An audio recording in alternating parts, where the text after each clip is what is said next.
Naquele tempo, Jesus e seus discípulos chegaram à outra margem do mar, na região dos Gerazenos.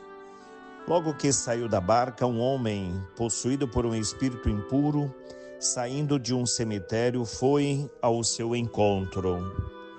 Esse homem morava no meio dos túmulos e ninguém conseguia amarrá-lo, nem mesmo com correntes. Muitas vezes tinha sido amarrado com algemas e correntes, mas ele arrebentava as correntes e quebrava as algemas. E ninguém era capaz de dominá-lo. Dia e noite, ele vagava entre os túmulos e pelos montes, gritando e ferindo-se com pedras.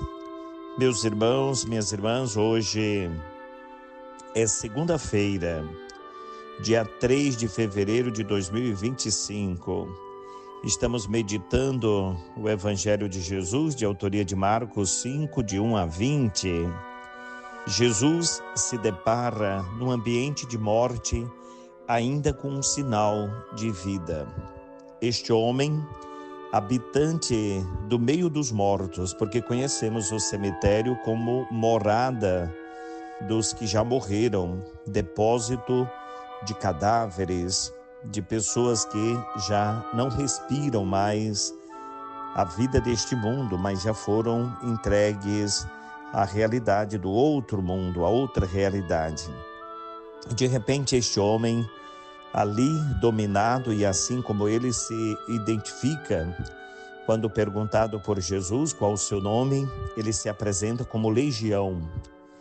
Uma legião referente aos soldados romanos eram de 3.000 soldados. Aqui são 2.000 espíritos que dominavam aquele homem.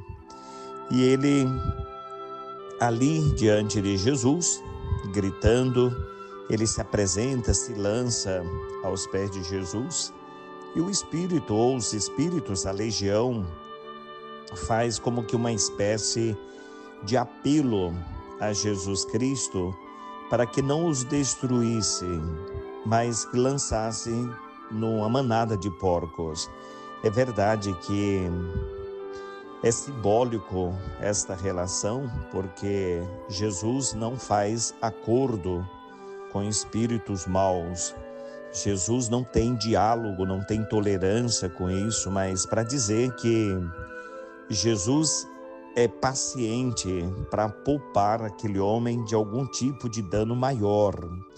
Por isso, eles são lançados nos porcos, mas os porcos são lançados no mar. E o que acontece? Todos morrem. Então, só foi utilizado um outro meio naquele momento em que Jesus está exorcizando aquele homem. Porém, todos são lançados no mar e todos morrem, ou seja, são destruídos, para mostrar que o bem em Jesus Cristo, ele domina, ele vence, para mostrar, meus irmãos, que às vezes a questão do mal é uma permissão ou uma espécie de aceitação na vida do ser humano, que ao longo da história as pessoas vão se aceitando, vão permitindo. O mal, ele não domina uma pessoa do dia para a noite.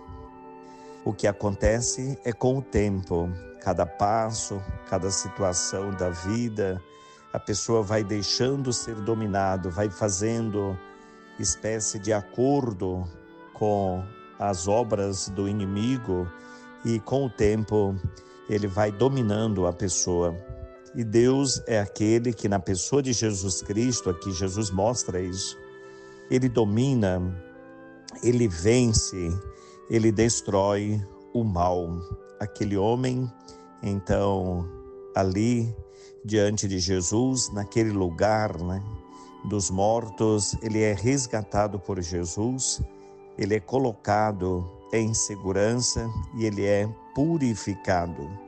Então, o homem que andava no meio dos túmulos, agora é colocado no centro da vida. Parece meio assustador nós ouvirmos reflexão quando nós observamos que é tão grande a força do mal, mas só o poder de Deus vence. Tantos espíritos dominavam aquele homem e Jesus Cristo, diante daquela realidade, compassivo, a dor, o abandono daquela vida, ele cura, ele resgata e ele purifica. Falar em cura, hoje a igreja celebra um grande santo que se atribui a ele também. Graças, bênçãos e muitas graças.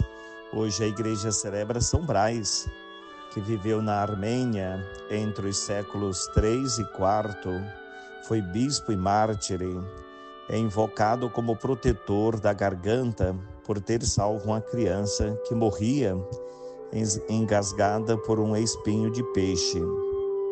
Conta que na prisão São Brás recebeu um par de velas, as quais, por isso, acompanham a tradição da bênção da garganta, simbolizando a luz de Cristo para todos os que nele confiam.